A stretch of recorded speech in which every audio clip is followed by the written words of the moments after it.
दोस्तों, अगर आपको सीरीज एक्सप्लेनेशन में इंटरेस्ट है तो एग्जैक्टली सेम रीजन के लिए मैंने न्यू क्लाइमेक्स रिवील चैनल शुरू किया है, जहां पर ऑलरेडी मैंने न्यू सीरीज की वीडियो पब्लिश की है और वहां भी मैं डेली 2 वीडियोस पोस्ट करूंगा। इसलिए यदि आपको जरा भी सीरीज में इंटरेस्ट है या आप मुझे सपोर्ट करना चाहते हो तो प्लीज मेरे न्यू क्लाइमेक्स रिवील चैनल को सब्सक्राइब जरूर करें और पोस्टेड सीरीज एक्सप्लेनेशन की वीडियो देखना ना भूलिएगा।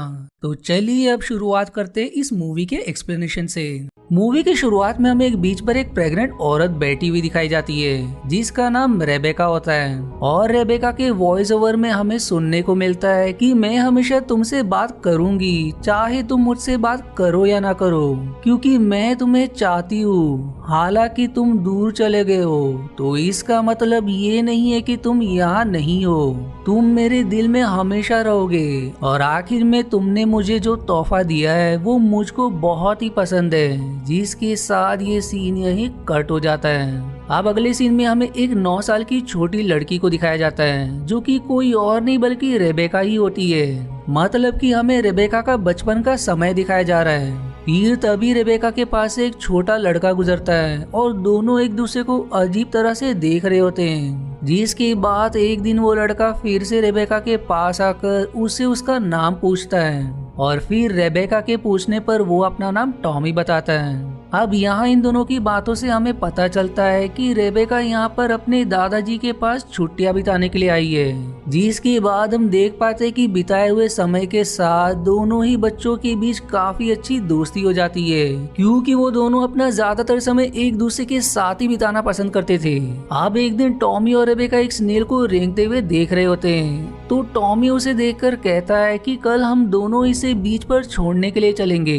जिस पर रेबेका बताती है कि वो कल यहाँ नहीं रहेगी क्योंकि वो कल यहाँ से अपनी माँ के साथ जापान जा रही है, क्योंकि वहाँ पर रेबेका की माँ को एक बहुत ही अच्छी नौकरी मिल गई है, इसलिए उन्हें वहाँ जाना ही होगा। और फिर इस बात को बताने के बाद रेबेका वहाँ से चली जाती है। जिसकी कुछ देर बाद टॉमी रेबेका को फोन करके उससे कहता है कि वो उससे बिना मिले कहीं ना जाए, क्योंकि वो रेबेका को जाने से पहले कुछ देना चाहता था। जिस बात से रेबेका काफी खुश हो जाती है और फिर अगले दिन वो जाने से पहले काफी देर टॉमी का इंतजार करती है। लेकिन जब वो बहुत देर के बाद भी नहीं आता तो रेबेका उदास मन के साथ बिना टॉमी से मिले ही वहाँ से चली जाती है। जिसके बाद अब देखते ही देखते पूरे 12 साल का समय हो जाता है, जहाँ हम देखते हैं कि रेबेका बड़ी हो चुकी है और वो अब यहीं इतने साल बाद वापस आई है। अब यहाँ आते ही रेबेका सबसे पहले टॉमी के घर जाती है और वहाँ टॉमी की माँ से उसके बारे में पूछती है। जिस पर पहले तो टॉमी की माँ रेबेका को नहीं पहचान पाती, पर जब रेबेका अपने बचपन के बारे में बताती है तो टॉमी की माँ उसे तुरंत पहचान लेती है। अब यहाँ रेबेका को टॉमी की माँ से पता चलता है कि टॉमी अब यहाँ नहीं रहता। जिसके बाद वो रेबेका को टॉमी का नया पता बताती है और फिर रेबेका तुरंत वहाँ से टॉमी से मिलने के लिए पहुँचती है, जहाँ उसे टॉमी के साथ एक रोज नाम की लड़की दिखाई देती है। जिसे देखकर रेबेका थोड़ा उदास हो जाती है, जिससे हमें पता चलता है कि रेबेका टॉमी से मन ही मन प्यार करती है। हालांकि टॉमी भी रेबेका को देखते ही तुरंत पहचान जाता है। जिसके बाद दोनों आपस में बात करने लगते हैं। जिन्हें इस तरह से बात करता देख रोज गुस्सा होकर वहाँ से चली जाती है, जिसे टॉमी भी नहीं रोकता।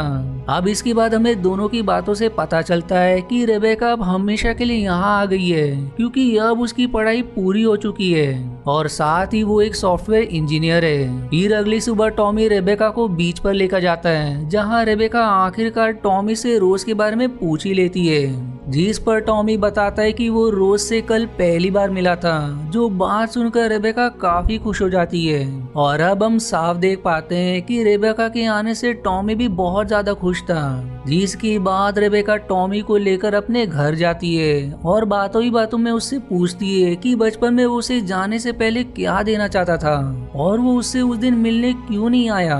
जिसके जवाब में टॉमी रेबेका को वही स्नेल दिखाता है जिसे टॉमी ने मर जाने के बाद भी बचपन से संभाल कर रखा हुआ था, क्योंकि वो इसे रेबेका को निशानी के तौर पर देना चाहता था। लेकिन उस दिन वो सोता रह गया और जब वो उठा तो रेबेका जा चुकी थी, इसलिए उसने स्नेल को अपने पास संभाल कर रख लिया, जिसके बाद वो भी 1 साल बाद मर गया।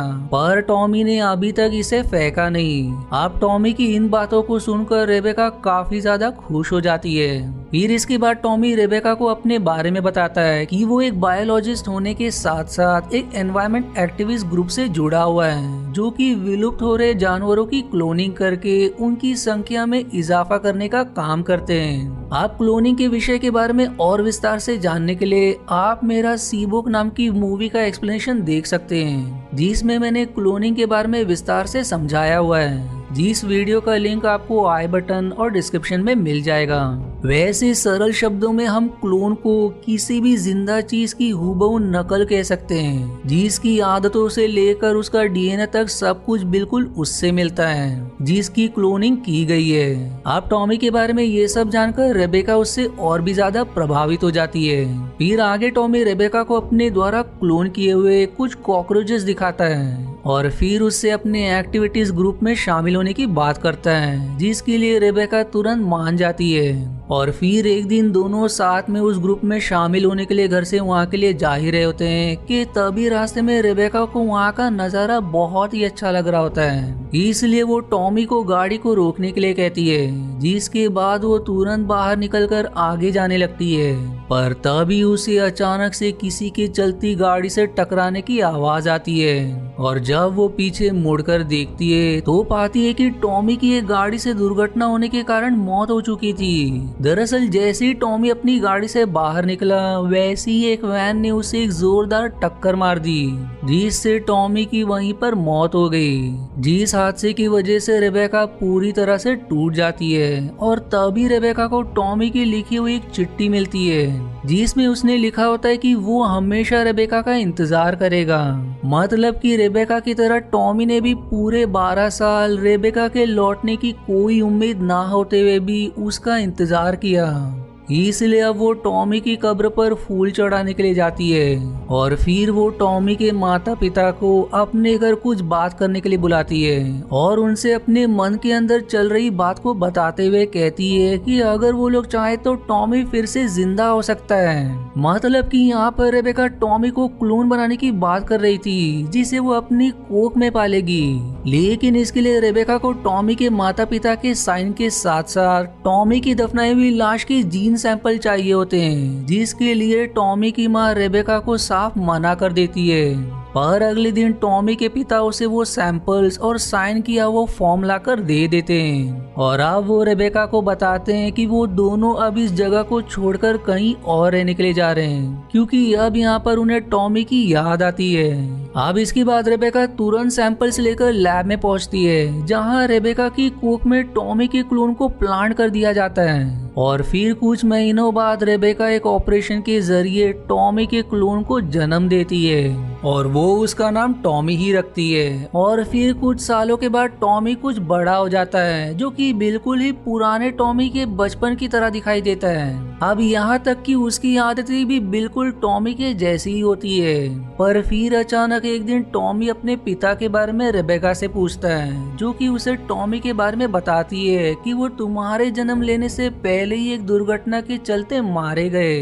अब ऐसे ही जब एक दिन टॉमी अपनी उम्र की एक लड़की के साथ खेल रहा होता है तो रेबेका उस लड़की को अपने घर टॉमी के साथ खेलने के लिए बुलाती है, लेकिन वो लड़की आने से मना कर देती है। जिसके बाद रेबेका के पड़ोसी उसे अपने क्लोन बच्चे को उनके बच्चों से दूर रखने के लिए कहते हैं, क्योंकि उन्हें टॉमी की पूरी सच्चाई पता लग चुकी होती है, जिस बात का रेबेका को बहुत बुरा लगता है। फिर इसी दिन जब टॉमी का जन्मदिन आता है तो रेबेका सभी बच्चों को पार्टी में बुलाती है, लेकिन वहाँ कोई भी नहीं आता, जो देखकर रेबेका समझ जाती है कि अब उसको इस जगह को छोड़ना पड़ेगा, क्योंकि अगर वो यहाँ रही तो कोई ना कोई टॉमी को जरूर बता देगा कि वो एक साधारण इंसान नहीं बल्कि एक क्लोन है। इसलिए रेबेका टॉमी को लेकर एक सुनसान जगह पर रहने के लिए जाती है जहाँ कोई भी नहीं रहता। और फिर टॉमी को रेबेका हंसी खुशी वहीं बड़ा करती है। फिर इसके बाद अगले सीन में हमें टॉमी को दिखाया जाता है जो कि अब और बड़ा हो चुका था। और एक दिन टॉमी अपने गर्लफ्रेंड मोनिका को लेकर आता है जो रेबेका से बताता है कि कुछ दिन मोनिका यहीं हमारे साथ इसी घर में रहेगी। जिस बात पर रेबेका कुछ ज्यादा तो नहीं कहती, पर वो मन ही मन मोनिका से जल रही होती है क्योंकि वो टॉमी को अपना बेटा नहीं मानती थी, बल्कि वो कभी कभी मौका देकर टॉमी के करीब आने की कोशिश करती थी। और बीते हुए दिन के साथ टॉमी का भी रेबेका की तरफ झुकाव बढ़ रहा था, जो बात मोनिका को बिल्कुल भी पसंद नहीं आती। फिर इसके बाद एक दिन वहाँ पर असली टॉमी की माँ आई होती है और तभी उसका सामना टॉमी के क्लोन से हो जाता है और वो उसे देखकर एकदम दंग रह जाती है क्योंकि वो बिल्कुल ही उसके बेटे टॉमी की तरह लग रहा था। पर वो टॉमी के पूछने पर उससे बिना कुछ बोले वहाँ से चली जाती है। जिसके बाद टॉमी इस बार में रेबेका से पूछता है, पर रेबेका टॉमी को कुछ नहीं बताती। अब टॉमी इस बात से बहुत ज्यादा बौखला जाता है, जिस गुस्से में वो घर का सारा सामान वगैरह तोड़ने लगता है। जिसका ये गुस्सा देखकर मोनिका टॉमी से डरकर वहाँ से चली जाती है। और जब टॉमी की तकलीफ रेबेका से देखी नहीं जाती तो वो उसे असली टॉमी के बचपन और अपने रिश्ते के बारे में सब कुछ बता देती है। पर अब भी क्लोन टॉमी को कुछ भी समझ नहीं आ रहा था, जिस पर रेबेका उसे असली टॉमी का लैपटॉप देती है जिसमें असली टॉमी की बचपन से लेकर जवानी तक की सारे फोटोज थी। और अब ये सब देखकर क्लोन टॉमी समझ जाता है कि वो बस टॉमी का एक क्लोन है। अब यहाँ पर टॉमी रेबेका पर गुस्सा करते हुए पूछता है कि आखिर उसने ऐसा क्यों किया, जिस पर रेबेका कहती कि तुम मेरे टॉमी हो जिसे मैं मौत के बाद वापस ला पाई। जो ऐसा कहती रेबेका किसी तरह टॉमी को शांत करती है और फिर वो टॉमी के साथ इंटीमेट भी हो जाती है। जिसके बाद मूवी के आखिरी सीन में हमें दिखाया जाता है कि टॉमी अब रेबेका को अकेला छोड़कर जा रहा है और वो जाते जाते रेबेका को माना बोलकर उसका नाम लेकर उसको धन्यवाद कहकर चला जाता है। और इसी के साथ ये मूवी यहीं पर समाप्त हो जाती है। अब अगर बात करें इस मूवी की तो ये बहुत ही ज्यादा विवादित और साथ में एक अलग मूवी है जिसमें हमें एक प्रेम कहानी दिखाई गई है और ये दिखाया गया कि कोई अपने प्यार को फिर से पाने के लिए किस हद तक जा सकता है, जिसका सबूत हमें मूवी में ही मिलता है। क्योंकि रेबेका ने कभी भी टॉमी के क्लोन को अपना बेटा नहीं माना, बल्कि उसके हिसाब से तो वो क्लोन टॉमी ही था जिसको पाने के लिए रेबेका ने ये सब किया। और वहीं अगर टॉमी के क्लोन की बात करें तो रेबेका ने एक तरह से उसके साथ गलत किया, क्योंकि उस क्लोन ने शुरुआत से ही अपने आसपास रेबेका को ही देखा था, जिस वजह से वो उसको अपनी माँ मानता था और साथ में उसको भी अपनी जिंदगी जीने का पूरा हक है, ना कि वो रेबेका का कोई खिलौना है जिससे रेबेका ने बस अपने मतलब के लिए ही जन्म दिया था। क्योंकि आखिर उसके भी कुछ सपने और उम्मीदें होंगी जिन्हें आखिर में वो पूरा करने के लिए रेबेका को छोड़कर चला गया। और उसने जाते जाते रेबेका को ये जिंदगी देने के लिए धन्यवाद भी किया। और वहीं मूवी की शुरुआत में हम जो रेबेका को प्रेग्नेंट देखते हैं वो बच्चा दरअसल रेबेका और क्लोन टॉमी का होता है, इसलिए रेबेका उसे टॉमी का एक तोहफा कह रही थी, जिस बच्चे के सहारे अब रेबेका अपनी जिंदगी आराम से गुजार सकती है। वहीं आपको ये मूवी कैसी लगी मुझे कमेंट में जरूर बताइएगा। और आज के वीडियो में इतना ही। आशा है आपको मेरी एक्सप्लेनेशन पसंद आई। यदि हाँ तो प्लीज वीडियो को लाइक करना और चैनल को सब्सक्राइब करके सपोर्ट करना ना भूलें। मिलते हैं अगले एक्सप्लेनेशन वीडियो में, तब तक के लिए धन्यवाद दोस्तों।